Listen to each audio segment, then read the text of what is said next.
Hello aspirants, vision IAS में आपका स्वागत है। आज के न्यूज़ टुडे के सेशन में हम डिस्कस करेंगे 12 और 13 अक्टूबर की हमारी जो महत्वपूर्ण खबरें रही हैं उनके बारे में। तो चलिए सबसे पहले जान लेते हैं आज की महत्वपूर्ण सुर्खियां कौन सी हैं। आज की हमारी 5 न्यूज़ महत्वपूर्ण है और सिंपल है। सबसे पहले कि 2 प्रमुख कृषि योजनाओं का शुभारंभ किया गया है। दूसरी मैत्री 2 अनुसंधान केंद्र अंटार्कटिका में स्थापित करने की भारत बात कर रहा है 2029 तक, वो है। इकोलॉजिकल कनेक्टिविटी और लैंड रिस्टोरेशन को लेके एक रिपोर्ट आई है, उसके बारे में बात करेंगे। अनुसंधान विकास और नवाचार जो योजना है, इसके हाल ही में दिशा निर्देश जारी किए गए। तो मेन बात करेंगे कि ये योजना वास्तव में क्या है। भारत में गैर संचारी रोगों का प्रसार हो रहा है, ऐसी भी एक ग्लोबल डिजीज बर्डन रिपोर्ट आई है। उसमें ये बात करेगी कि भारत में जो गैर संचारी रोग है उनसे ज्यादा मृत्यु हो रही है। साथ साथ में कुछ शॉर्ट न्यूज बात करेंगे, जैसे कि थीटू द्वीप हो गया, दुरंत रेखा हो गई, ऑस्ट्रा हिंद हो गया, आईयूसीएन का विश्व विरासत आउटलुक हो गया, अंतर्राष्ट्रीय ब्लू फ्लैग प्रमाणन है ना, सर्टिफिकेशन, भारतीय भेड़िया। और साथ साथ में एक बात करेंगे, हमारे जो सुर्खियों में रहा स्थल है वो है मिस्र की राजधानी। मिस्र मतलब पूरा है और उसकी राजधानी है काहिरा। चलिए बात करते हैं आज की हमारी पहली मुख्य खबर की। आज की हमारी पहली मुख्य खबर है मैत्री 2 अनुसंधान केंद्र अंटार्कटिका। देखिए, हाल ही में भारत ने जो अंटार्कटिका महाद्वीप है वहां पर एक और अनुसंधान केंद्र है उसकी स्थापना की है और उसका नाम है मैत्री 2। उसको मंजूरी प्रदान कर दी है। तो ये होगा भारत का चौथा अनुसंधान केंद्र होगा और ये माना जा रहा है कि लगभग जनवरी 2029 से वहां से ये काम करना शुरू कर देगा। और इस मैत्री 2 अनुसंधान केंद्र को इस प्रकार से बनाया गया है कि ये कहीं ना कहीं जो इसकी ऊर्जा जिसको खपत होगी वो नवीकरणीय ऊर्जा संसाधन जो है, जैसे सौर ऊर्जा, पवन ऊर्जा, उनसे ही प्राप्त कर सके। मतलब हरित अनुसंधान केंद्र होगा भारत का ये। और कहीं ना कहीं इसमें ऑटोमेटेड उपकरण जो है वो काफी ज्यादा लेंस होंगे। तो हम लोग इसमें देखते हैं भारत के अंटार्कटिका मिशन के बारे में। देखिए, अंटार्कटिका के बारे में सबसे पहले थोड़ी सी बात करते हैं कि क्यों अंटार्कटिका में विभिन्न देश जो हैं वहां पर अपने मिशन भेज रहे हैं और वैज्ञानिक रूप से अनुसंधान कर रहे हैं। तो पहला बात करी जाए कि अंटार्कटिका के महत्व की, तो विश्व की प्राकृतिक प्रयोगशाला है ये। कैसे? देखिए, ये विश्व का 5वां बड़ा महाद्वीप। आप मुझे कमेंट में बताइए कि पहला सबसे बड़ा महाद्वीप कौन सा है। तो अंटार्कटिका है वो कैसे विश्व की प्राकृतिक प्रयोगशाला के रूप में कार्य करता है।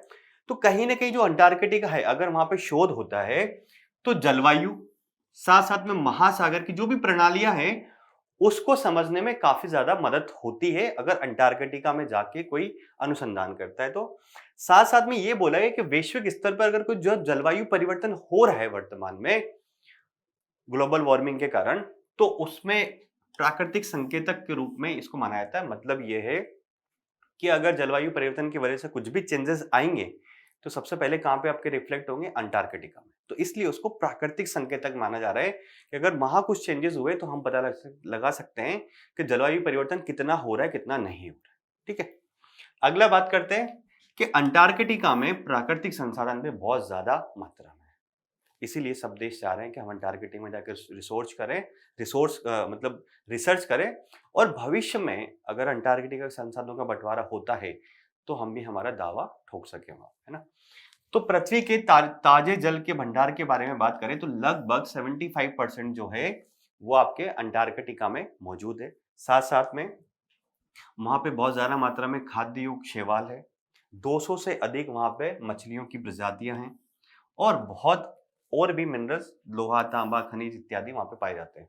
और भी मिनरल्स मिल सकते हैं जब धीरे धीरे वहां पे और रिसर्च होगा तो और पता लगेगा कि अंटार्कटिका में कौन कौन से साधन संसाधन अवेलेबल है। तो कहीं ना कहीं प्राकृतिक संसाधन भी अवेलेबल है। अगला है भू राजनीतिक महत्व क्या है इसका। देखिए, इस वजह से सारे देश वहां पे जाना चाह रहे हैं कि इस देश में कहीं ना कहीं जो उस क्षेत्र में जो देश है उनके बीच में इसको लेकर, क्षेत्रीय दावों को लेकर थोड़ा सा विवाद चल रहा है। साथ साथ में जो चाइना है वो कहीं पीछे नहीं रहता है। चाइना है वहां पर भी रिसर्च करने जा रहा है, परंतु कहीं ना कहीं वो दोहरे उपयोग वाली टेक्नोलॉजी वहां पे लेके जा रहा है। मतलब इस प्रकार की टेक्नोलॉजी भी जो कहीं ना कहीं जिसका सैन्य उपयोग हो सकता है, दोहरे उपयोग वाली। तो इन 3 कारणों से अंटार्कटिका का महत्व है। पहला है आपका विश्व की प्राकृतिक प्रयोगशाला है। दूसरा है आपका प्राकृतिक जो संसाधन है वहां पे बहुत ज्यादा अवेलेबल है और भू राजनीतिक इसका महत्व है। ठीक है, आगे देखते हैं। तो भारत भी पीछे नहीं रहेगा। भारत भी काफी सारे काम कर रहा है वहां पे रिसर्च करने के।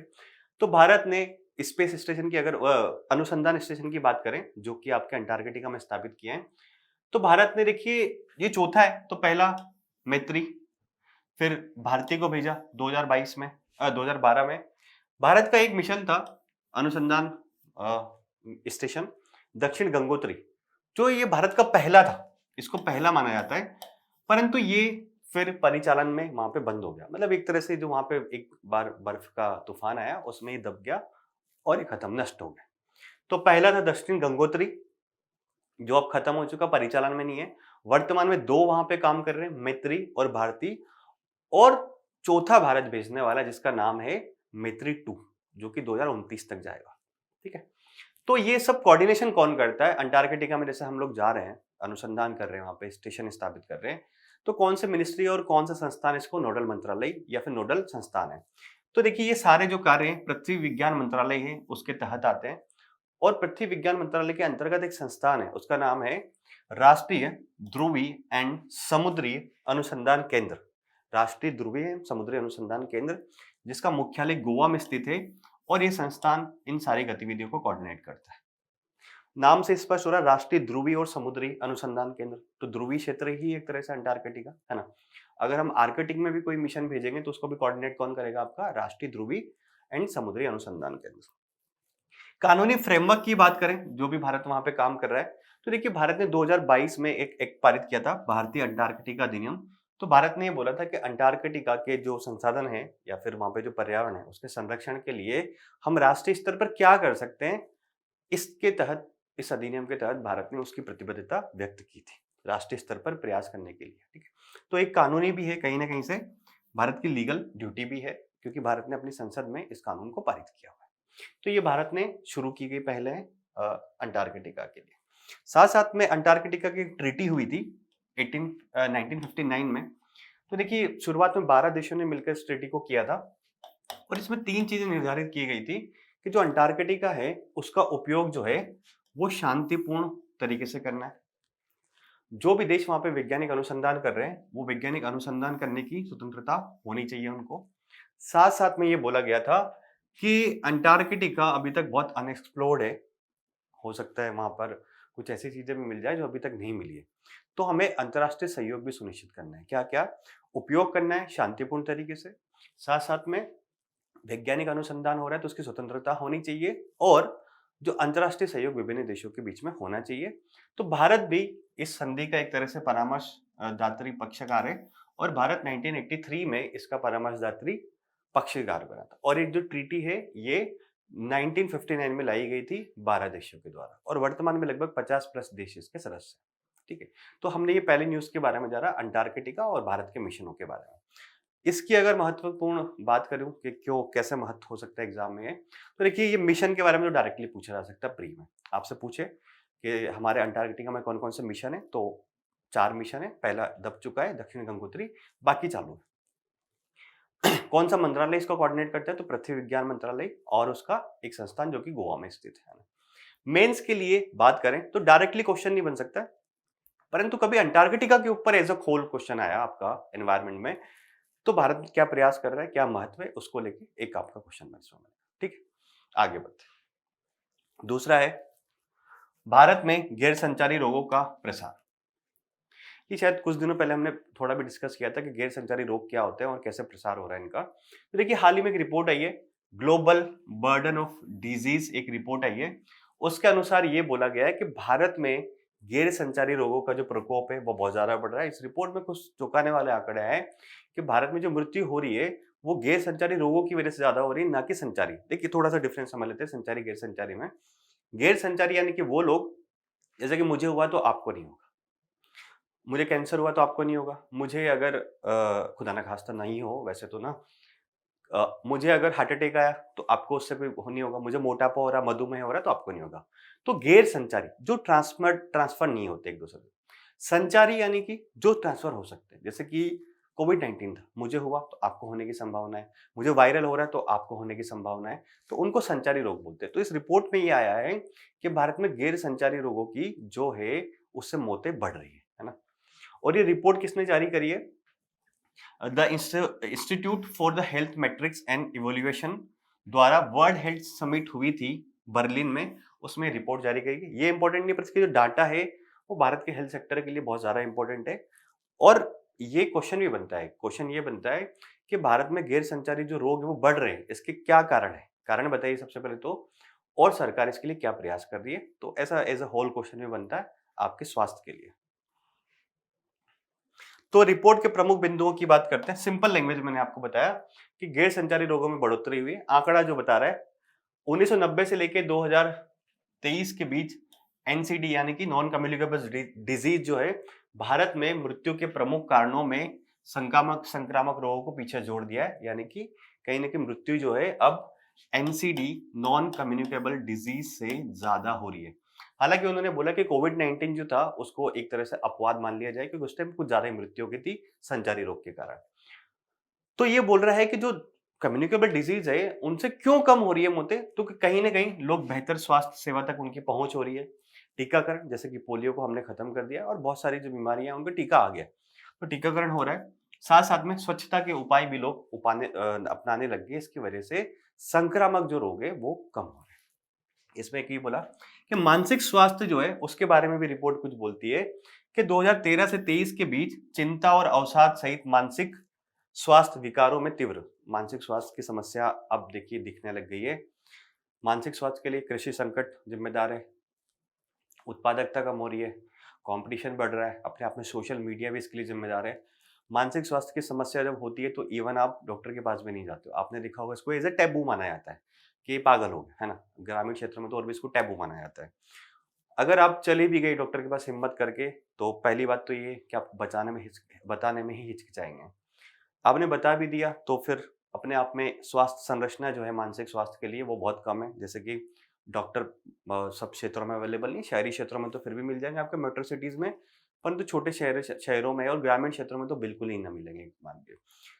हॉस्पिटल्स नहीं है, दवाइयाँ प्रॉपर नहीं है ना? जागरूकता नहीं है लोगों में इसके बारे में। तो कहीं न कहीं मानसिक स्वास्थ्य की समस्या अब धीरे-धीरे भारत में बढ़ रही है। मतलब ऑल ओवर द वर्ल्ड बढ़ रही है, भारत में भी बढ़ रही है। मुख्य जोखिम कारक ये बोला कि वायु प्रदूषण जो है, मतलब भारत में अगर समय से पहले मौत हो रही है, जैसे मैं अपने एग्जांपल नहीं लेता हूँ, ए व्यक्ति की मौत जो है वो 50 वर्ष में होने वाली है और उसकी 45 ईयर्स में हो गई। तो समय से पहले होने वाली मौतों में कहीं न कहीं एक जो है वायु प्रदूषण भी बहुत बड़ा जिम्मेदार हो रहा है। इसके बारे में बात की है कि वायु प्रदूषण भारत में समय से पहले होने वाली मृत्यु एवं दिव्यांगता के शीर्ष 3 कारणों में से एक बना हुआ है, मतलब वो यही। ठीक। तो ये रिपोर्ट के बिंदु देखे हमने। तो अब मैंने आपको थोड़ा सा सिंपल लैंग्वेज में बता दिया है कि नॉन कम्युनिकेबल डिजीज क्या होती है, यानी रोग क्या होते हैं। चिरकालिक रोग होते हैं, एक व्यक्ति से दूसरे व्यक्ति में नहीं फैलते, जैसे कि हृदय रोग, कैंसर, मधुमेह, है ना?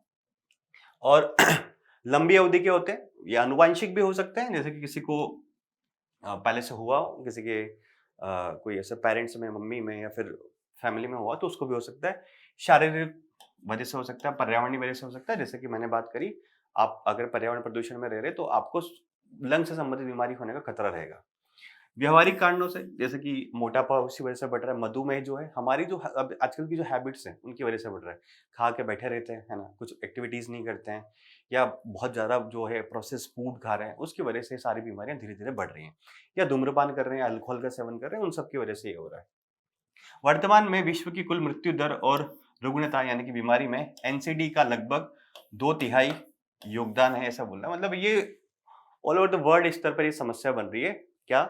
नॉन कम्युनिकेबल डिजीज की। तो भारत कुछ प्रयास कर रहा है क्या? हाँ, भारत पीछे नहीं रहता इन सब चीजों में, भारत भी प्रयास कर रहा है। भारत ने एक अभियान शुरू किया कि अच्छा खाओ, ईट राइट इंडिया अभियान। तो ये हमारा एक फसाई है, भारतीय खाद्य संरक्षा और मानक प्राधिकरण, उसने शुरू किया। तो उसने एक शुरू किया कि लोगों में एक तरह से स्वच्छ भोजन की आदतों को बढ़ावा मिले। अच्छा खाइए, ऐसे प्रोसेस फूड मत खाइए, पिज्जा, बर्गर, ये सब चीजें मत खाइए, अच्छा खाना खाइए थोड़ा ना। तो ईट राइट मूवमेंट आपका शुरू किया फसाई ने, भारतीय खाद्य संरक्षण और मानक प्राधिकरण। फिट इंडिया मूवमेंट भी शुरू किया 2019 में। फिट इंडिया का मतलब यही है कि शारीरिक रूप से थोड़ा एक्टिव रहिए, व्यायाम कीजिए और अपनी दिनचर्या का हिस्सा बनाइए उसको। ऐसा नहीं कि 6 दिन तो कुछ नहीं किया, पड़े रहे, और संडे को बोला कि आप तो आज तो फिट होंगे और दौड़ लिए 10 किलोमीटर, या चल लिए 10 किलोमीटर, या जिम गए, बहुत सारा वेट उठा लिया वहां पे। ऐसा नहीं, एक उसको आपकी दिनचर्या, जैसे कि आप खाते हैं, पीते हैं, सोते हैं, पढ़ते हैं, लिखते हैं, सब कुछ करते हैं, तो आपकी दिनचर्या में वो चीज शामिल होना चाहिए। योगा करें या फिर थोड़ा बहुत हल्का फुल्का जो आप शारीरिक व्यायाम कर सकते हो उसको कीजिए। तो ऐसा फिट इंडिया मूवमेंट भारत में शुरू किया था कि इसको आंदोलन बनाना है, ऐसा करना है हमें। राष्ट्रीय तंबाकू नियंत्रण कार्यक्रम शुरू किया था। बोला था कि तंबाकू के, ये 2007-8 में शुरू किया था, बोला गया था कि तंबाकू के जो प्रभाव होते हैं नकारात्मक, उसके बारे में जागरूकता फैलाना है। साथ साथ में जो तंबाकू का उत्पादन होता है उसको भी थोड़ा कम करना है और उपभोग भी कम करना है, क्योंकि तंबाकू वजह से भी बहुत सारी बीमारियां होती है। मुंह का कैंसर होता है, हृदय संबंधी बीमारियां होती है, बहुत सारी बीमारियां होती है, और वो सारी की सारी क्या है, नॉन कम्युनिकेबल है। अगला बोला स्पेशली कैंसर के लिए, मधुमेह के लिए, हृदय रोग और स्ट्रोक्स की रोकथाम एवं नियंत्रण के लिए एक राष्ट्रीय कार्यक्रम भी भारत ने शुरू किया है, इन 4-5 बीमारियों के लिए 2010 में शुरू किया था। अब इसका उद्देश्य यही है, इन जो भी बीमारियां हैं, कैंसर, मधुमेह, हृदय रोग, इन सबको कम करना और इनके पीछे जो भी कारण है उनका एनालिसिस करना और लोगों में जागरूकता फैलाना, और कहीं ना कहीं अगर किसी व्यक्ति को हो रहा है तो उससे निपटना, उससे संबंधित स्वास्थ्य संरचना खड़ी करना। तो ये पूरा हमने देखा हमारा किसके बारे में, नॉन कम्युनिकेबल डिजीज के बारे में, और भारत क्या प्रयास कर रहा है उसके बारे में। अगला बात करते हैं, एक अनुसंधान के लिए हमने एक योजना लॉन्च करी थी, उसका नाम था अनुसंधान विकास एवं नवाचार योजना। अब उसके तहत कुछ दिशा निर्देश जारी किए गए। तो ये योजना जो है वो एज ए इंपॉर्टेंट है, प्री के लिए सिंपल सी योजना इंपॉर्टेंट है, कौन सा मिनिस्ट्री चला रही है और क्या इसका उद्देश्य है। दूसरा, मेंस के लिए भारत अनुसंधान और नवाचार के लिए क्या कर रहा है, विकास और नवाचार मतलब अनुसंधान विकास और नवाचार के लिए क्या कर रहा है, इसके बारे में अगर क्या फोल्डर पॉइंट डालना है तो आप इसमें से डाल सकते हैं। ठीक है, दिशा निर्देशों को मंजूरी दी गई, तो देखते हैं क्या है दिशा निर्देश। अब वो दिशा निर्देश किसने जारी किए, तो आपका एक संस्थान है अनुसंधान राष्ट्रीय शोध प्रतिष्ठान, उसकी कार्यकारी परिषद है, उसने स्वीकृति प्रदान की दिशा निर्देश को उस योजना के तहत। बोला कि इस योजना का जो उद्देश्य वो ये है कि अब जो दिशा निर्देश जारी किए हैं उनको ये उसका उद्देश्य ये है कि योजना जो है उसका सुगम यानी बेहतर क्रियान्वयन हो, निजी क्षेत्र की प्रभावी भूमिका हो, क्योंकि निजी क्षेत्र के फाइनेंशियल या फिर उनकी जो एक्सपर्टाइज होती है उसके बिना हम लोग अनुसंधान विकास और नवाचार बहुत ज्यादा नहीं कर पाए।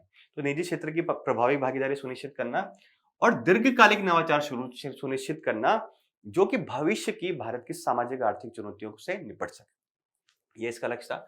अब इस संस्थान के बारे में बताया गया कि संस्थान कब बना था, तो देखिए एक लीगल संस्थान है, अनुसंधान राष्ट्रीय शोध प्रतिष्ठान अधिनियम था 2023 का, उसके तहत इसको बनाया गया था। तो क्या इससे पहले भारत में कुछ ऐसा नहीं था जो अनुसंधान करता हो या जो सारा कोऑर्डिनेट करता हो? था, विज्ञान एवं इंजीनियरिंग अनुसंधान बोर्ड पहले था।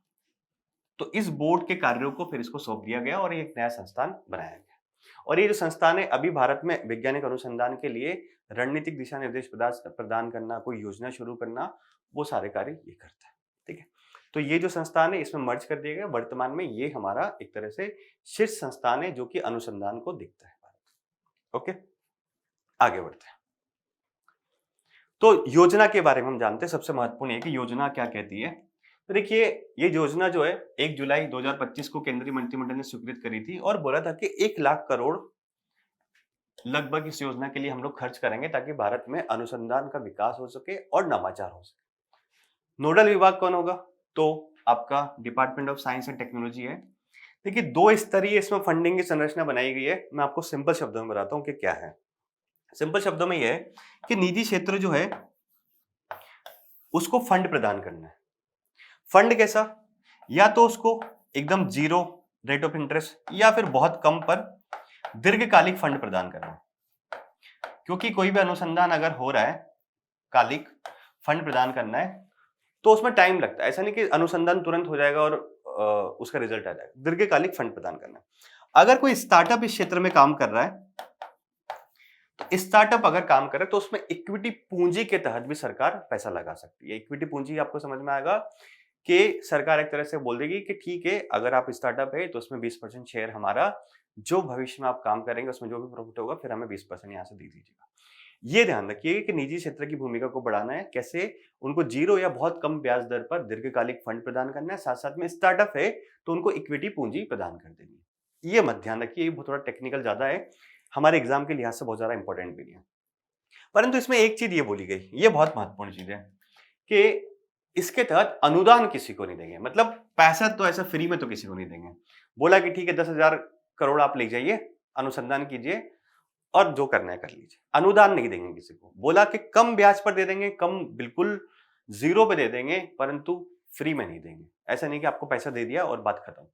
साथ साथ में अल्पकालिक पैसा भी नहीं देंगे कि आपने साइकिल है, कुछ साइकिल में कुछ मॉडिफिकेशन बोल कर दिया और बोलो कि आप अनुसंधान है, कुछ करना है तो ऐसी साइकिल बनाइए जो उड़े कल को जाके, है ना, तब हम आपको पैसा प्रदान करेंगे दीर्घकालिक।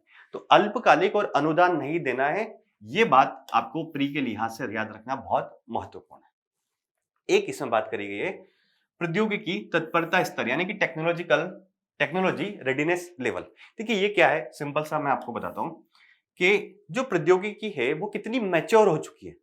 यानी कि अगर आप कोई भी टेक्नोलॉजी डेवलप कर रहे हैं, सबसे पहले तो क्या करेंगे, आपके दिमाग में आएगा, फिर आप इसका एक लेआउट बनाएंगे, फिर आप संसाधन इकट्ठा करेंगे, धीरे धीरे उसको बनाना शुरू किया है। जैसे कि मैं आपको एक चीज बताता हूँ, हम लोग जैसे एक घर बना रहे हैं, 9 मंजिल का, 1 2 3 4 5 6 7 हो गया 9, 1 2 3 4 5 6 7 8, ये 9। अब ये बात है, कोई टेक्नोलॉजी आप बना रहे हैं तो उसके मान लीजिए 9 स्तर है, 9वें स्तर पर जाकर वो टेक्नोलॉजी पूरी तरह से डेवलप हो जाएगी।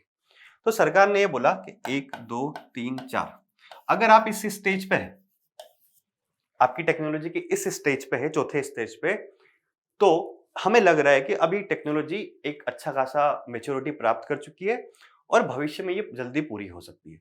तो सरकार ने बोला कि अगर ऐसी योजना है जो कि प्रौद्योगिकी तत्परता स्तर के 4 या उससे ऊपर है, 4 या उससे ऊपर है, मतलब ये अगर टेक्नोलॉजिकल रेडीनेस लेवल जो है वो 4 या अगर उससे ऊपर है, तो सरकार ये बोली कि हम आपकी परियोजना को कम से कम मतलब 50% तक आपको वित्त पोषण कर सकते हैं परियोजना लागत का। फिर से इससे समझते हैं ना, ये आप टेक्नोलॉजी डेवलप कर रहे हैं, इसमें आपका पूरा खर्च आने वाला है 100 रुपया, है ना, आपने 4 स्टेज तक खुद से डेवलप कर लिया। अब सरकार के पास आप गए कि हमने यहां तक डेवलप कर दिया, इस प्रौद्योगिकी में इतनी मैच्योरिटी आ चुकी है, हमें आगे देखना है और हमारे पास ये इसका लेआउट आप देख लीजिए एक बार। तो सरकार ने बोला कि हाँ ठीक लग रही है, अब आप एक काम कीजिए, हम आपको 50 रुपया दे देते हैं इस पूरी में जितना भी खर्चा आएगा उसका वित्त पोषण लागत का। ठीक है, सिंपल से लैंग्वेज में टेक्नोलॉजिकल तत्परता स्तर ये है। तो अगर तत्परता स्तर 4 से ऊपर है तो ऐसी रूपांतरण करने की जो परियोजनाएं होगी उनको परियोजना लागत का कम से कम हम लोग मतलब वित्त पोषण 50% तक किया जा सकता है, 50% ज्यादा नहीं, है ना। आगे बढ़ते हैं, मुझे उम्मीद है कि आपको समझ में आ गया होगा। अब ये इस योजना का उद्देश्य क्या है, ये उद्देश्य वापस से थोड़ी सी बोल बच्चन टाइप की बात है कि अत्याधुनिक अनुसंधान जो है उसको बढ़ावा देना, नवाचार में निजी क्षेत्र की जो सक्रिय भागीदारी है उसको बढ़ावा देना, क्योंकि हर योजना जो है उसका यही लक्ष्य होगा अगर अनुसंधान और विकास करना है तो, है ना। साथ साथ में डीप टेक्नोलॉजीज, जैसे कि जो महत्वपूर्ण जो थोड़ी सी कॉम्प्लेक्स टेक्नोलॉजी है, क्वांटम कंप्यूटिंग, रोबोटिक्स, अंतरिक्ष प्रौद्योगिकी, तो ऐसी प्रौद्योगिकी को बढ़ावा देना, क्योंकि अगर ऐसे में हम लोग पीछे रह जाएंगे तो देश आने वाली जो भविष्य की तकनीक है उसमें पीछे रह सकता है और वापस से हमारी निर्भरता जो है वो अन्य देशों पर होगी। अगला है ऐसे कुछ चीजें जिनमें रणनीतिक और आर्थिक कारणों से आत्मनिर्भरता हम लोग आए, जैसे कि कोई डिफेंस क्षेत्र में काम कर रहे हैं तो डिफेंस क्षेत्र में हम लोग बाहर से इंपोर्ट ज्यादा करते हैं और हमारी एक तरह से रणनीतिक आत्मनिर्भरता नहीं है उसमें, तो ऐसे क्षेत्रों में अगर कुछ काम करें तो उसको भी बढ़ावा देना ताकि हम आर्थिक सुरक्षा और आत्मनिर्भरता प्राप्त कर सके। अब उसके बाद ये बोला कि लोक हित के लिए, ये तो है ही सही, परंतु लोक हित के लिए लगता है कि ये टेक्नोलॉजी और भी ज्यादा अच्छी है कि इससे एक मास जो है उस जनता का भला हो सकता है। किसी भी अतिरिक्त क्षेत्र को प्रौद्योगिकी के लिए सेक्टोरल सपोर्ट सुनिश्चित, मतलब लोक हित के लिए मैं आपको जैसे एग्जांपल बताता हूं कि जैसे वेस्टर्न राजस्थान में पानी की कमी है, वहां पे कोई ऐसी टेक्नोलॉजी डेवलप कर ले कि जो वायु है उससे पानी को बनाना सीख जाए, क्योंकि वायु में भी H2 तो होता ही है ना, वायु से पानी को बनाना है, उस मॉइस्चर से वाटर को बनाना है। या फिर जैसे गुजरात के आसपास के समुद्री क्षेत्र है, वहां पर जो लवणीय जल है उसको कन्वर्ट करके आप साफ जल में कन्वर्ट करके वेस्टर्न राजस्थान में पहुंचाए। तो इस तरह की जो टेक्नोलॉजी जो कि लोक हित के लिए है, बड़े के लिए, उन टेक्नोलॉजी को भी सरकार सपोर्ट करे। ठीक है, तो एक तो निजी क्षेत्र की भागीदारी को बढ़ाना है, डीप टेक्नोलॉजी के लिए फंड प्रदान करना है, और अगला रणनीतिक और आर्थिक क्षेत्र जहां पर हमें आत्मनिर्भरता प्राप्त हो सकती है उनको बढ़ाना है, और लोक हित के लिए जो जरूरी होगा जो टेक्नोलॉजी उनको बढ़ावा देना। तो ये पूरा हमने इस योजना के बारे में जाना। अगला देखते हैं। देखिए ये वैसे हम लोग ऑलरेडी कवर कर चुके हैं। आप क्या है, दो प्रमुख कृषि योजनाओं का शुभारंभ किया गया। तो जब हमने इसको डिस्कस किया था, 2-3 अक्टूबर को एक योजना डिस्कस करी थी, 4 अक्टूबर को एक योजना डिस्कस करी थी।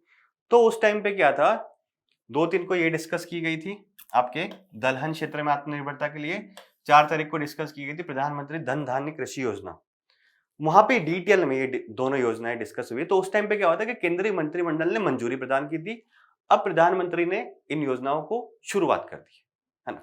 तो थोड़ा थोड़ा देख लेते हैं कि क्या है। बाकी अगर आपको डिटेल देखनी है तो आप 2-3 अक्टूबर के इसमें जाइएगा और 4 अक्टूबर के इसमें जाइएगा, आपको मिल जाएगा।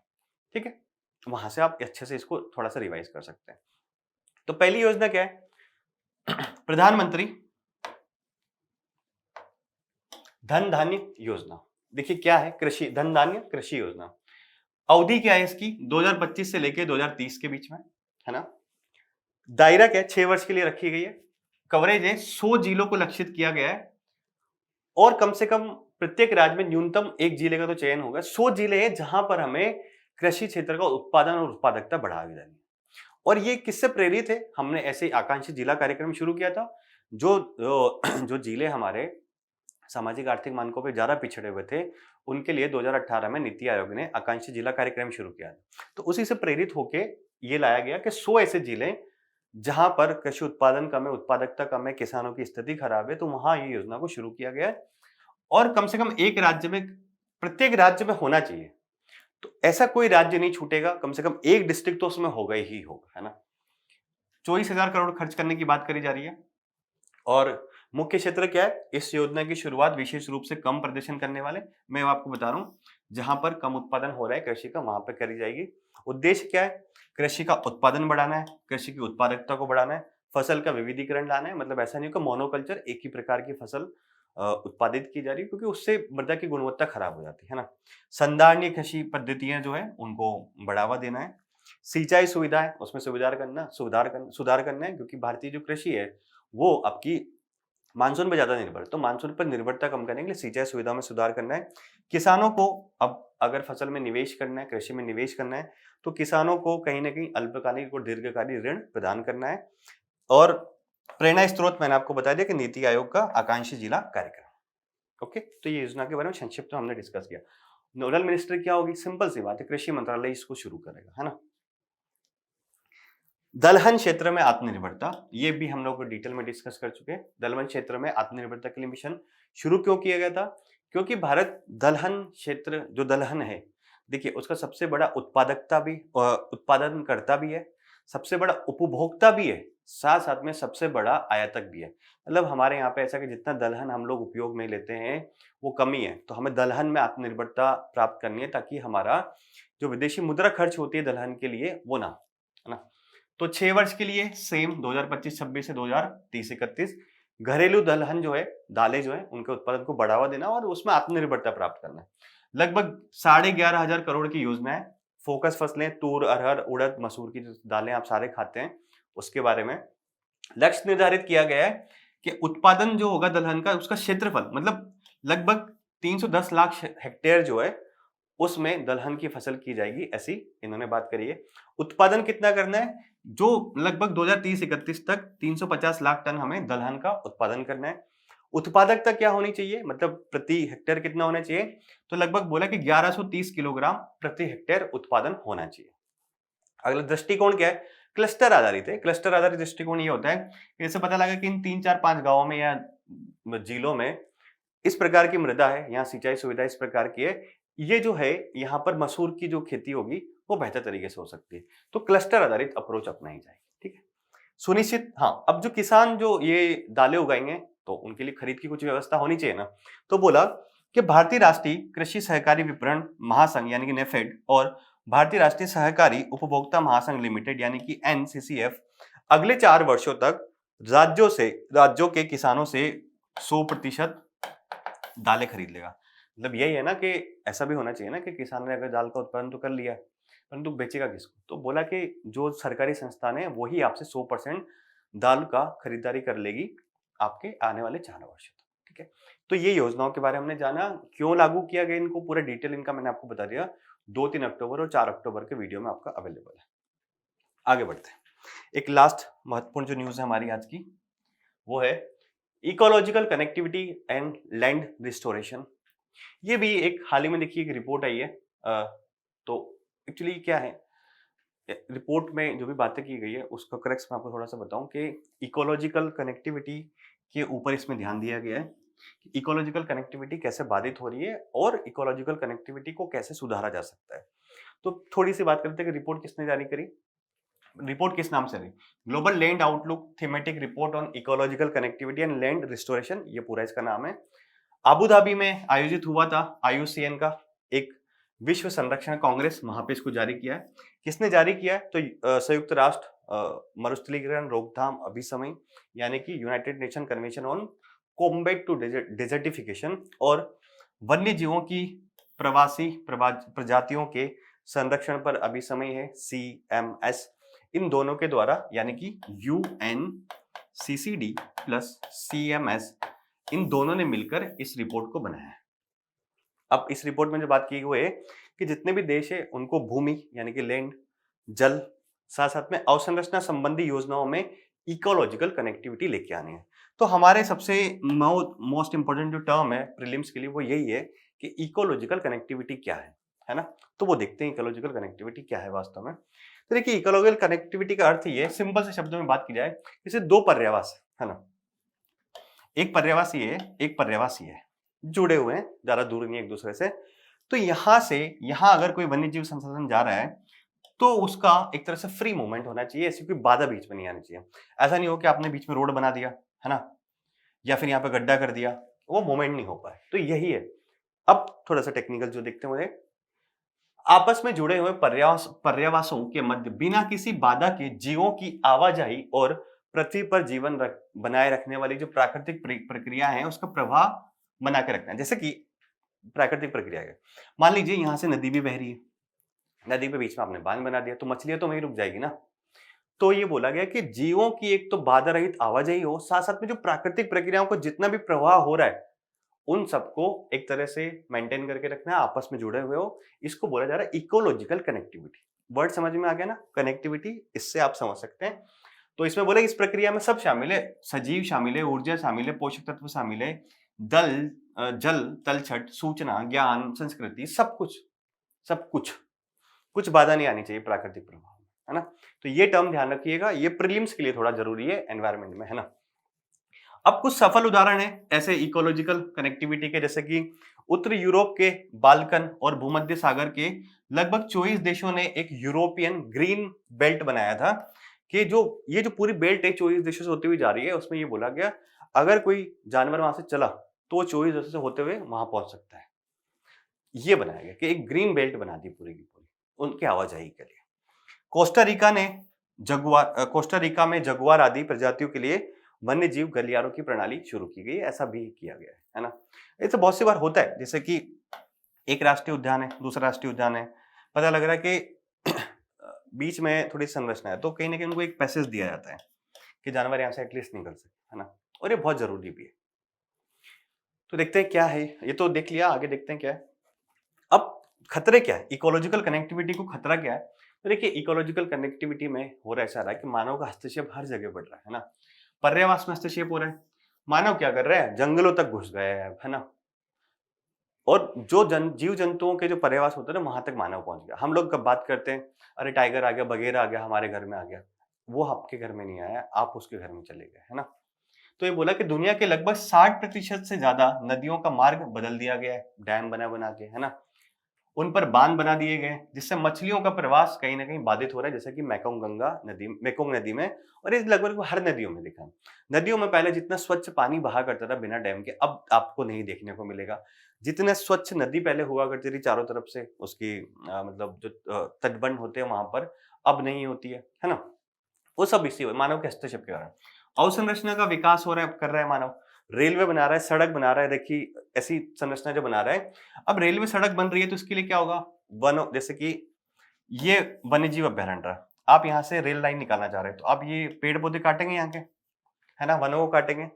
अब यहाँ क्या होगा कि जो पेड़ पौधे कट कट जाएंगे इसके, तो यहाँ से कहीं ना कहीं जो मानव रह रहे होंगे वो फिर वो इस क्षेत्र में आके रहने लगेंगे। अब जब वो यहाँ आके रहने लगेगा तो और पेड़ पौधे काटेगा और रोड रोड बनेंगे और पक्की संरचनाएं बनेंगी धीरे धीरे। तो यही वो बात बोल रहा है, इसको बोला जा रहा है फिश बोन इफेक्ट, इसको बोला जा रहा है कि आपको रेल और सड़क बनानी है तो आपने क्या किया, एक अवसंरचना बनाई। अब होगा क्या कि ये जो अवसंरचना बनी, यहाँ पे पेड़ पौधे काटे गए, ये अप्रत्यक्ष रूप से मानव को आकर्षित करेगी कि यहाँ आकर आवास बनाया जाए, बसावट बनाई जाए। फिर ये मानव क्या करेगा, फिर से वहां पे सड़क विकास करेगा, कुछ परमानेंट स्ट्रक्चर बनाएगा और वो एक लूप चलता रहेगा। तो फिर जानवर कहाँ जाएंगे, है ना। तो इसको फिश बॉर्न इफेक्ट बोला जाता है, ये भी थोड़ा सा ध्यान रखिएगा फिश बॉर्न इफेक्ट क्या होता है। और इससे भी धीरे धीरे वहां की जो भूमि होती है, वन संवर्धन, सबको नुकसान होता है एक तरह से। ठीक है, अब बात करते हैं तो सिफारिशें क्या कर सकते हैं इकोलॉजिकल कनेक्टिविटी को बढ़ाने के लिए। तो देखिए, इकोलॉजिकल कनेक्टिविटी बढ़ाने की कुछ प्रमुख सिफारिशें वो है कि सबसे पहले तो आप जो कृषि कर रहे हैं वो आपकी संधारनीय होनी चाहिए, जैसे कि वर्टिकल एग्रीकल्चर, पुनर्संयोजी, हाइपोनिक्स, है ना, एक्वाफोनिक्स, जल संचय, मृदा, मतलब ऐसा करना है। संधारणी कैसी है कि कृषि को कम से कम नुकसान हो, मृदा को कम से कम नुकसान हो और आसपास जो पर्यावास है उसको कम से कम नुकसान हो, है ना। ऐसे कृषि कृषि इस प्रकार से करनी है। वन, इसमें असिस्टेड नेचुरल रीजनरेशन को बढ़ावा देना है, जिसके तहत एक्टिव प्लांटेशन के साथ साथ पैसिव रिस्टोरेशन किया। देखिए, ये जो टर्म है असिस्टेड नेचुरल रीजनरेशन, ये क्या है, इसका मतलब ये है कि अगर वहां पे पेड़ पौधे नहीं तो आप पेड़ पौधे लगाइए, पहली बात तो आपको ये करना है। परंतु तो कोई पेड़ पौधा अगर नेचुरली ग्रो कर रहे हो, नेचुरली ग्रो कर रहा है, तो आपको उसको असिस्ट करना है। नेचुरली ग्रो करने के लिए असिस्ट करना है। असिस्ट कैसे करेंगे कि अगर उसके आसपास कोई ऐसी संरचना बन रही है तो उसको मत बनाइए। साथ साथ में आप उसमें जैसे कि पोषक तत्व डालते रहिए, पानी देते रहिए उसको। अगर वहाँ पे कोई कोई इन्वेजिव स्पीसीज आ गया तो उसको हटाइए वहाँ से, खरपतवार आ गई तो उसको हटाइए। मतलब जो नेचुरल रीजनरेशन हो रहा है उसमें आपको असिस्टेंस करना है, यानी कि सहायता प्रदान करनी है ना। अगला है जल प्रबंधन। अब जल प्रबंधन भी आपको बेहतर तरीके से करना है कि नदी के बाढ़ के मैदान, प्राकृतिक अंतर्देशीय आर्द्रभूमि आदि के संरक्षण, मतलब जो भी जन संरचना है उनका संरक्षण करना है, क्योंकि ये सब चीजें एक दूसरे से कनेक्टेड है। मानव, जल, पर्यावरण, जीव जंतु और आपके पेड़ पौधे, सब कुछ। इकोलॉजिकल कनेक्टिविटी को बढ़ाना है, इसकी कैसे बढ़ा सकते हैं कि जो पारिस्थितिकी गलियारे बनाएंगे ताकि जीव जंतु जो है वो एक तरह से पैसेज के थ्रू जा सके। अगर उन्हें मान लीजिए एक वन्यजीव अभयारण्य से दूसरे वन्यजीव अभयारण्य में जाना चाह रहे हैं तो एक पैसेज उनके पास होना चाहिए वैसा ना, क्योंकि देखिए उनका कोई क्षेत्र निर्धारित नहीं होता है। यहाँ पूरी धरती पे पहले जंगल ही थे, मानव ने जंगल काट काट के ही अपने घर बनाए हैं। तो अब आपने जानवरों को कुछ एरिया में सीमित कर दिया कि ये टाइगर रिजर्व है, ये वन्यजीव अभयारण्य है। तो अगर उनको पैसेज देंगे तो ज्यादा बेहतर होगा और एक जैव विविधता के लिए भी ज्यादा अच्छा होगा। शहरों और इमारतों को हरित बनाना, मतलब जो शहर हमारे बन रहे हैं वो कहीं ना कहीं शहर क्षेत्रों में भी शहरी वन होना चाहिए और शहरी हरित गलियारे भी होने चाहिए जहाँ पे पेड़ पौधे हो काफी सारे, आदि के विकास पर जोर दिया जाना। ये सिंपल सिंपल से आपके सजेशन है, इसमें कोई खास नहीं है ना, ऐसा कोई टेक्निकल चीज नहीं। ओके, तो हमने जो हमारी मुख्य खबरें थी उनके बारे में विस्तार से चर्चा कर ली है। अब कुछ संक्षिप्त खबरें उनमें प्रीलिम्स के हिसाब से, तो वो बात कर लेते हैं। देखिए, पहली है, एक द्वीप आया है न्यूज में, उसका नाम है थीटू द्वीप। हाल ही में फिलीपींस और चाइना की जो बोट है यहाँ पे टकरा गई थी, तो इसके लिए न्यूज में। तो इसकी लोकेशन थोड़े ध्यान रखेंगे, एक तो यहाँ पर है, इधर इसके वियतनाम है, यहाँ फिलीपींस है, यहाँ मनीला है, उसकी राजधानी है। तो किसके नियंत्रण में है, फिलीपींस के नियंत्रण में। और थीटू द्वीप को और बोला जाता है पग आसा द्वीप भी बोला जाता है, जो कि दक्षिण चीन सागर में, दक्षिण चीन सागर जो है वहां पर चाइना और उसके आसपास के जो विभिन्न देश है उनके साथ डिस्प्यूट चलता रहता है चाइना का। चाइना यहाँ पे बोलता है कि दक्षिण चीन सागर पे कब्जा मेरा है, और इसके लिए वो बोलता है 9 डैश लाइन जो है उसका हवाला देता है कि 9 डैश लाइन के तहत इस पे पूरा कब्जा मेरा है। परंतु अन्य देश जो है उसका विरोध करते हैं। तो हाल ही में ये हुआ कि थीटू द्वीप कहाँ है, ये ध्यान रखना है मेनली कि दक्षिण चीन सागर में, और कहाँ पर है, फिलीपींस के नियंत्रण में है। और इसको लेके फिलीपींस और चाइना के बीच में विवाद है। तो क्या याद रखना है, कहाँ है और किसका नियंत्रण, बाकी कुछ ज्यादा चीजें नहीं। दुरुन लाइन, अभी हाल ही में पाकिस्तान और आपके अफगानिस्तान के बीच में संघर्ष छिड़ गया था। दोनों ने एक दूसरे के ऊपर गोलाबारी कर दी सीमा क्षेत्र में। तो डुरंड लाइन जो है उसको लेके विवाद है दोनों देशों के बीच में। तो वही यही बताया गया कि डुरंड रेखा कहाँ है और किसके बीच में है। तो सबसे पहले तो ये याद रखना है कि किसके बीच में है, अफगानिस्तान और पाकिस्तान के बीच में। पहले मतलब भारत और अफगानिस्तान के बीच में थी।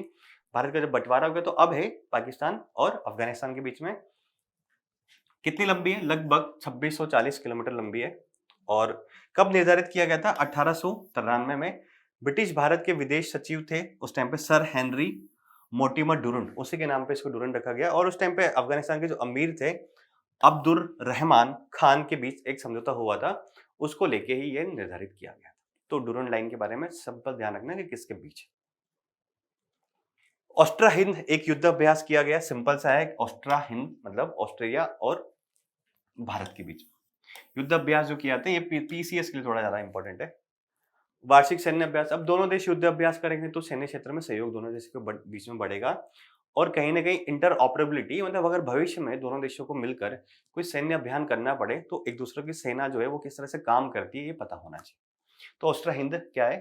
सैन्य अभ्यास एक तरह से। 6G पर दिल्ली घोषणा पत्र, यानी कि अब हम 5G से 6G की ओर बढ़ रहे हैं धीरे धीरे। तो हाल ही में भारत में एक कॉन्फ्रेंस आयोजित हुई नई दिल्ली में, और इंडिया मोबाइल कांग्रेस के साथ आयोजित अंतर्राष्ट्रीय भारत 6G संगोष्ठी के दौरान दिल्ली घोषणा पत्र जारी किया। तो घोषणा पत्र में तो वही बातें की जाएगी। देखिए 6G जो है ये जोर दिया गया कि एक पब्लिक गुड के रूप में हो, ग्लोबल पब्लिक गुड में। ऐसा नहीं हो कि कुछ देशों का कब्जा हो 6G के ऊपर, ना, सब लोगों के लिए होनी चाहिए। और 6G के लिए एक साझा दृष्टिकोण को स्पष्ट किया कि 6G जब डेवलप होगा प्रॉपर तरीके से तो उसमें ओपननेस होनी चाहिए, यानी कि सब देशों के लिए खुला होना चाहिए। समावेशिता होनी चाहिए, यानी कि सभी वर्ग समाज के उनको एक्सेसिबल होना चाहिए। और संधारणीयता होनी चाहिए। तो 6G के बारे में क्या है? देखिए ये अगली पीढ़ी है, 5वीं से आगे अगली पीढ़ी है। तो 5वीं से ये हर मामले में आगे, उच्च डेटा प्रेषण, गति हो गया, कम विलंब, तुरंत आप भेज देंगे, संचार संवेदन क्षमताओं का एकीकरण, सब कुछ है। ये अब साइंस एंड टेक्नोलॉजी में कभी अगर 6G के बारे में आए तो पूरा डिटेल में बात करेंगे, परंतु यहाँ एग्जाम के लिहाज से ऐसा कुछ खास नहीं है ना। अगला देखते हैं। चोरी हो चुकी वस्तुओं के लिए एक सांस्कृतिक चोरी हो चुकी सांस्कृतिक वस्तुओं का एक आभासी संग्रहालय। अब चोरी हो गया तो आभासी रूप से उनको प्रदर्शित किया गया है। और ये सब काम कौन करेगा? आपका यूनेस्को, उसने लॉन्च किया है। और इसे मोंडिया कल्ट 2025 के दौरान लॉन्च किया। मोंडिया कल्ट क्या है ये थोड़ा सा ध्यान रख लीजिएगा प्री के लिए। मोंडिया कल्ट सांस्कृतिक नीतियों पर विश्व का सबसे बड़ा सम्मेलन है, तो ये थोड़ा सा ध्यान रखना है। मोंडिया कल्ट क्या है? सांस्कृतिक नीतियों पर विश्व का सबसे बड़ा सम्मेलन। तो ये जो संग्रहालय ये क्या है? देखिए ये एक वैश्विक डिजिटल मंच है जो सांस्कृतिक विरासत की अवैध तस्करी को उजागर करने के लिए उन्नत पर, मतलब ये बता रहा है कि ऐसी कुछ सांस्कृतिक चीजें थी जो चोरी हो चुकी है, अब उसमें टेक्नोलॉजी के माध्यम से उनको कहीं ना कहीं आभासी रूप से दर्शाया गया है। तो 46 देशों की लगभग 240 वस्तुएं प्रदर्शित करेगा, जिसमें मूर्तियां होंगी, प्रतिमाएं होंगी, जीवाश्म होंगे और चित्रकारियां होंगी। तो भारत का भी कुछ शामिल है क्या? हाँ। तो हमें ये ध्यान रखना है कि भारत का क्या शामिल है, साथ साथ में ये क्या चीज है। तो महादेव मंदिर जो कि पाली में है ना, छत्तीसगढ़ के, वहां पर 9वीं शताब्दी की 2 बलुआ पत्थर की जो मूर्तियां हैं वो इसमें शामिल है। नटराज के रूप में भगवान शिव की जो तांडव मुद्रा में मूर्ति है उसको शामिल किया गया, जो कि चोल काल की है। ब्रह्मा ललितासन में विराजमान है, ज्ञान सृजन का प्रतिनिधित्व करती प्रतिमा है ये दोनों। नहीं नहीं सॉरी, एक चीज मैंने यहाँ पर थोड़ी सी ये बोली है कि कौन सी प्रतिनिधि, जो महादेव मंदिर है पाली में छत्तीसगढ़ के 9वीं शताब्दी का, वहां पर 2 पत्थर की मूर्तियां हैं। वो 2 पत्थर की मूर्तियां कौन सी है? ये नटराज और ब्रह्मा की, इनको शामिल किया गया इस आभासी के, ना कि ये नटराज और ब्रह्मा के अलग अलग। मतलब ये जो मंदिर है इसमें जो 2 मूर्तियां हैं वो जो चोरी हो चुकी है उनको आभासी रूप में इसमें प्रदर्शित किया गया है। कौन कौन सी? नटराज की और ब्रह्मा की। ये थोड़ा सा ध्यान रखना है। तो ये महादेव मंदिर ध्यान रखिएगा, पाली का कहाँ है? छत्तीसगढ़ में। ठीक है, तो 2 बातें ध्यान रखनी है, महादेव मंदिर के बारे में और एक मोनडिया कल्ट क्या है इसके बारे में। आगे बढ़ते हैं। अब IUCN ने एक विश्व विरासत आउटलुक जारी किया है। तो इसमें बता रहा है कि प्राकृतिक और मिश्रित विरासत स्थलों के संरक्षण की स्थिति का आकलन किया है उसने, कि संरक्षण की जो स्थिति है वो बढ़ रही है, घट रही है, या वो कैसे परफॉर्म कर रहे हैं उसमें। तो देखिए वो ये बोल रहा है इसमें कि जो सकारात्मक आउटलुक, मतलब उम्मीद थी कि सब कुछ अच्छा रहेगा, बेहतर तरीके से वहां पे कंजर्वेशन किया जा रहा होगा चीजों का, परंतु उसने बोला कि सकारात्मक आउटलुक वाले जो संरक्षण स्थल है वो पहली बार कहीं ना कहीं कम हो गया है। काफी दुख की बात है ये, कम हो गया है। तो भारत में क्या कुछ ऐसा शामिल है? हाँ, उसने बोला कि भारत में गुड रेटिंग में केवल कंचनजंगा राष्ट्रीय उद्यान आता है। बाकी उसने ये बोला कि सुंदरवन राष्ट्रीय उद्यान जो है उसके जो आउटलुक दर्जा है, मतलब सबको दर्जा दिया गया कि वो कैसा काम करे, गुड, बैड, अच्छा, बहुत एक्सीलेंट। तो सुंदरवन राष्ट्रीय उद्यान को बोला कि इसके दर्जे में गिरावट आई है। बोला कि गुड विथ सम कंसर्न, अच्छा तो है परंतु कुछ दिक्कत है ना। पहले था ये, है ना, ये रेटिंग थी इसकी गुड विथ सम कंसर्न, पर अब इसको बोला सिग्निफिकेंट कंसर्न, अब थोड़े कंसर्न ज्यादा है ना। मानस राष्ट्रीय उद्यान, साथ साथ में पश्चिमी घाट जो है, इनको भी सिग्निफिकेंट कंसर्न की श्रेणी में रखा गया। तो देखिए ये श्रेणी है तो बहुत ध्यान रखने की, क्योंकि आउटलुक तो चेंज होते रहते हैं।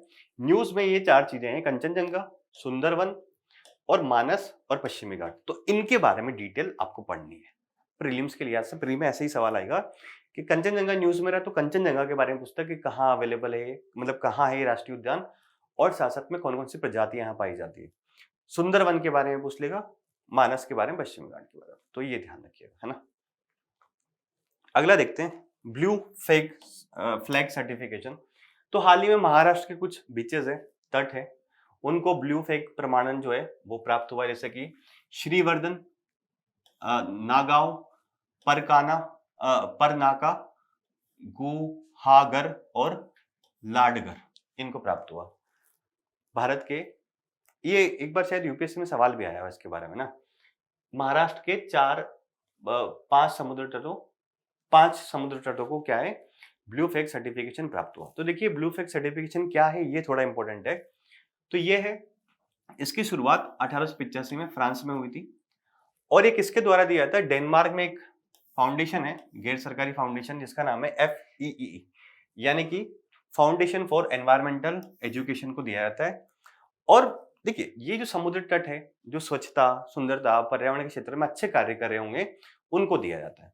और भारत में भी बहुत सारों को दिया जाता है, मतलब लगभग 33 मानदंड इसमें बनाए गए, उनको दिया जाता है। भारत में अगर पहला बात किया जाए, पहला इंपॉर्टेंट है चंद्रभागा, जो समुद्री तट आपका था, तट बीच, उसको दिया गया था, जो कि उड़ीसा में। पहला ध्यान रखिए, चंद्रभागा उड़ीसा में बोले।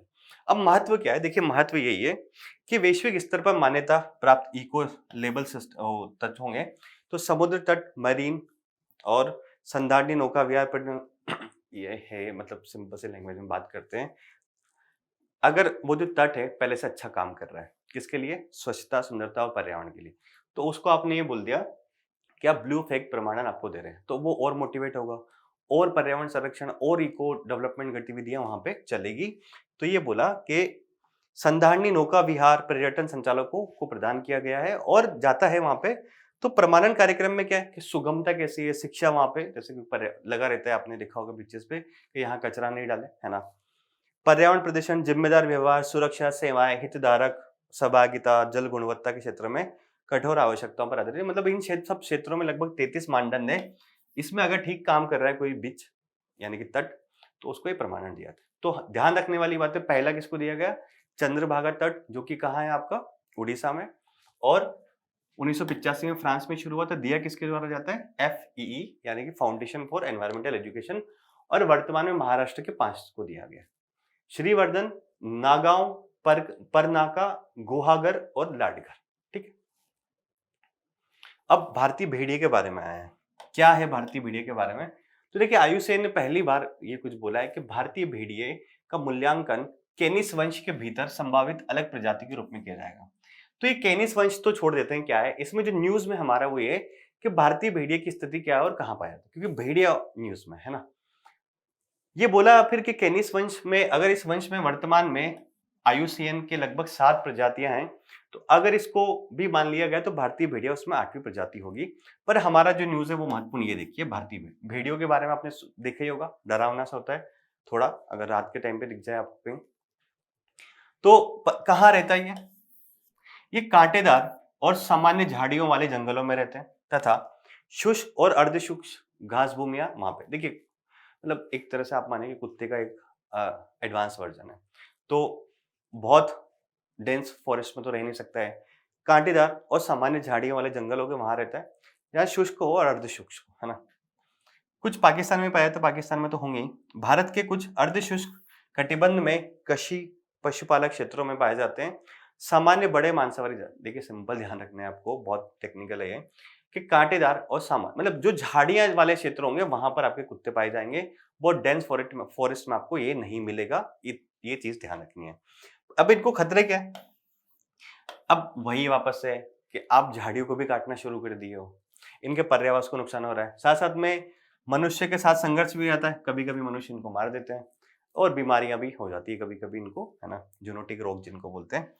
और इनका कंजर्वेशन स्टेटस क्या है? तो ये वनरेबल है, बहुत अभी एंडेंजर्ड श्रेणी में नहीं आया है, वनरेबल है, मतलब ठीक ठाक स्थिति में है अभी।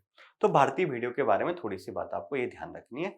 इतना इंपॉर्टेंट नहीं है पर ध्यान रखिए, इससे भी इंपॉर्टेंट स्पीशीज है भारत में जिसपे ध्यान दी जाने की आवश्यकता है। ये इतना इंपॉर्टेंट नहीं है ना। अब एक पुरस्कार मिला है, पुरस्कार का नाम क्या है? केंटन आर मिलर पुरस्कार। तो सबसे पहले तो यही बनता है कि केंटन आर पुरस्कार किस क्षेत्र में मिलता है?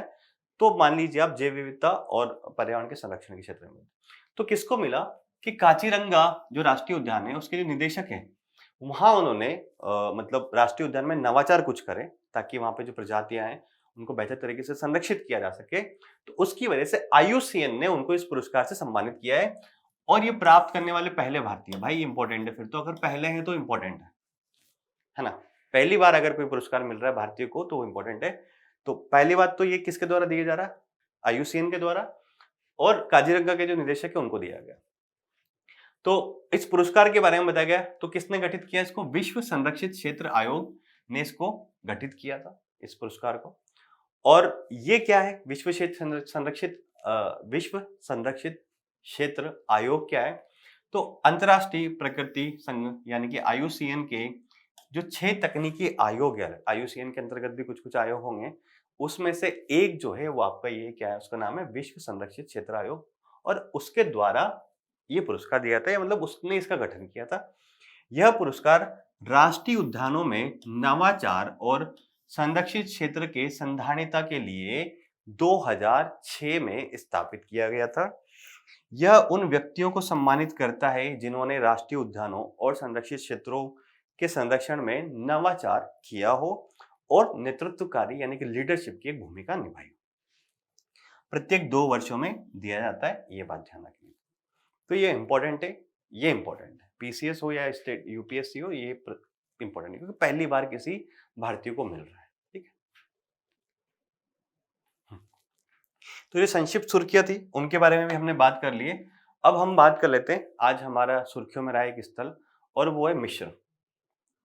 मिस्र में हाल ही में जो गाजा में पीस प्लान लागू किया गया 20, अब उसमें एक बातचीत होने के लिए आज ही वहाँ पे काफी सारे जो देश के जो नेता हैं वो इकट्ठा हो रहे हैं। तो इसलिए मिस्र थोड़ा न्यूज में, और भारत के प्रधानमंत्री को भी न्योता दिया गया था, परंतु भारत के प्रधानमंत्री नहीं गए, एक केंद्रीय मंत्री को भेजा है उसने, है ना। तो मिस्र जिसकी राजधानी है काहिरा, और कहाँ है ये रहा, इजिप्ट, काहिरा। इजिप्ट जो है वो प्राचीन संस्कृति का केंद्र माना जाता है काफी ज्यादा। अवस्थिति कहाँ है? उत्तर पूर्वी अफ्रीका में, अफ्रीका के एकदम उत्तर पूर्व में। सिनाई प्रायद्वीप की भूमि, सिनाई प्रायद्वीप दिख रहा है, यहाँ नहीं दिख रहा है, परंतु ये सिनाई प्रायद्वीप आप गूगल कीजिएगा। सिनाई प्रायद्वीप लोकेशन के हिसाब से UPSC के लिए इंपॉर्टेंट है ना। पूर्व में पश्चिम एशिया तक फैला हुआ है। सीमावर्ती देशों की अगर बात करी जाए तो ये लीबिया, सूडान, है ना, ऊपर से इजराइल हो गया, लीबिया, सूडान, इजराइल व गाजा पट्टी। अभी गाजा पट्टी जो है, इस इजिप्ट के साथ प्रॉब्लम यही थी कि गाजा पट्टी में जो विस्थापन हो रहा था, तो इजराइल इजिप्ट के यहाँ पे बहुत सारा शरणार्थी आ रहे थे गाजा पट्टी से, तो इसका पीस प्रोसेस में शामिल होना बहुत जरूरी था। तो लीबिया, सूडान और इजराइल यहाँ पे थे। सीमावर्ती जल निकायों की बात करें तो भूमध्य सागर है यहाँ पे उत्तर में, इधर यहाँ के इसका रेड सी है, और अकाबा की खाड़ी यहाँ कहीं, इसमें तो लोकेशन में मेंशन नहीं है, अकाबा की खाड़ी। रेड सी थोड़ा ध्यान रखिए, रेड सी जो है इसकी लोकेशन इंपॉर्टेंट होती है कि ये किस किस को मिलाता है ना। तो रेड सी, ये जो देखिए ये जो पूरा एरिया है ना, ये पूरा एरिया लोकेशन के हिसाब से आपको प्रिपेयर करना है। UPSC में अगर हर बार हर साल कोई ना कोई सवाल यहाँ से जरूर आता है, तो लोकेशन के लिहाज से तो आपको इसको प्रिपेयर करना ही होगा। ठीक है। भौगोलिक विशेषताओं की अगर इसकी बात करें यहाँ और कुछ है क्या? यहाँ नहीं है। हम्म। ये एक स्वेज कैनाल का ध्यान रखिए कि स्वेज कैनाल जो है वो मेडिटेरियन सी और रेड सी को जोड़ती है। इंपॉर्टेंट है ये यहाँ की लोकेशन आती रहती है बार बार ना। प्रमुख नदी है इसकी, नील नदी है इसकी प्रमुख नदी है। नील डेल्टा जो है ये मिस्र का प्रमुख भौगोलिक विशेषताओं वाला क्षेत्र है और काहिरा के उत्तरी भाग से लेकर भुवन सागर तक फैला हुआ। ये ध्यान रखिए कि नील नदी इसकी प्रमुख नदी है। प्रमुख मरुस्थल की बात करें तो पश्चिम में इसके है अल सहरा, अल गरबिया, और पूर्वी रेगिस्तान जो है पश्चिम में और पूर्व में। पूर्व वाले को अल सहरा, अल शर्किया है ना। सबसे ऊंची चोटी की बात करें तो माउंट कैथरीन है इसकी। जो महत्वपूर्ण है वो ये ध्यान रखिएगा कि इसके स्टेट और स्वेज कैनाल और मेडिटेरियन सी के आसपास के देश, रेड सी के आसपास के देश है ना, और सिनाई प्रायद्वीप जो मैंने आपको बताया उसको गूगल कीजिए एक बार कि वो क्या है वास्तव में, क्योंकि सिनाई प्रायद्वीप इंपॉर्टेंट है एग्जाम के लिहाज से। ठीक है, ओके। तो हमने ये जितना भी आपका डिस्कस आज के टॉपिक थे, आज टॉपिक थोड़े सिंपल थे, मानता हूँ सिंपल है। पांचों न्यूज भी थोड़ी सिंपल थी और आपके जो शॉर्ट न्यूज थे वो भी सिंपल थी। तो उम्मीद है ये डिस्कशन आपको आपकी एग्जाम के लिए लाभदायक होगा। साथ साथ में ऐसे ही अन्य सेशन देखने के लिए जुड़े रहिए विजन आइज के साथ। All the best and thank you so much.